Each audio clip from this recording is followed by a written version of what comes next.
Hi అండి. ఇవాళ మరమరాలతో వడలు చేస్తున్నాను.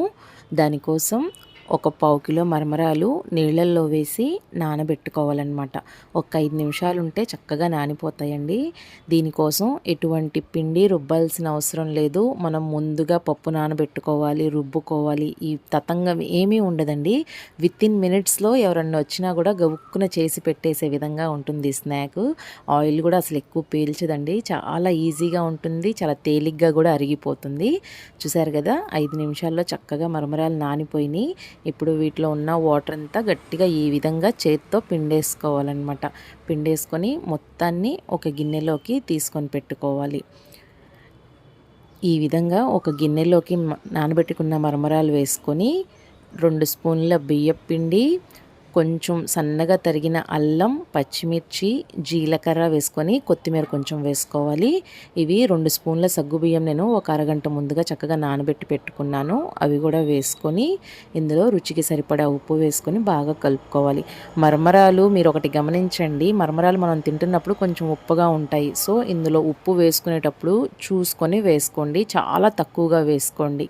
ఉప్పు వేసి మనం చేత్తోనే బాగా మనం దాన్ని కలుపుకున్నాం అనుకోండి, ఒక ముద్దలాగా తయారవుతుంది. చూసారు కదా, ఈ విధంగా ముద్దలాగా తయారవ్వాలి. ఇప్పుడు మనం దీన్ని చిన్న చిన్న వడల్లాగా చేసుకోవాలి.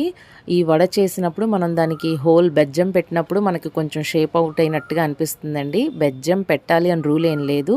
మీరు కావాలనుకుంటే మామూలుగా వడల్లాగా కూడా ఒత్తేసుకోవచ్చు. ఈ హోల్ పెట్టినప్పుడు ఏంటంటే మనకు కొంచెం షేప్ అవుట్ అవుతూ ఉంటుందన్నమాట. మీరు కావాలంటే వడల్లా కూడా ఒత్తేసుకొని ఫ్రై చేసుకోవచ్చు. చూసారు కదా, ఈ విధంగా చేసుకొని మనం అన్నీ పక్కన పెట్టుకోవాలి. చెప్పాను కదండి, వడలాగా అయితే అసలు ప్రాబ్లమే ఉండదు. చక్కగా చాలా తొందరగా అయిపోతుంది. ఆ హోల్ పెట్టాలి అనుకున్నప్పుడే మనకి కొంచెం షేప్ అవుట్ అవుతూ ఉంటుంది.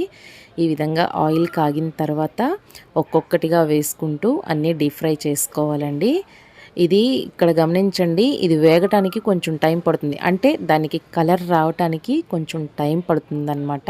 హై ఫ్లేమ్లో పెట్టేసుకొని చక్కగా వేయించేసుకుంటే వేగిపోతుంది. మీరు కలర్ రాలేదని ఏం టెన్షన్ పడమాకండి, కొంచెం సేపు వేగితే కలర్ కూడా వచ్చేసిద్ది అనమాట. చూసారా ఎంత చక్కగా వేగిపోయినాయో.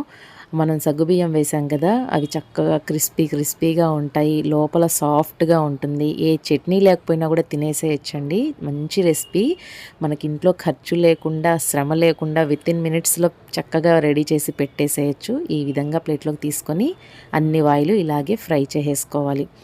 ప్లీజ్ అండి, నా వీడియోస్ కనుక నచ్చితే లైక్ చేస్తూ ఉండండి, షేర్ చేస్తూ ఉండండి. ఇప్పటిదాకా నా ఛానల్ని సబ్స్క్రైబ్ చేసుకోకపోతే సబ్స్క్రైబ్ చేసుకోండి. Thanks for watching.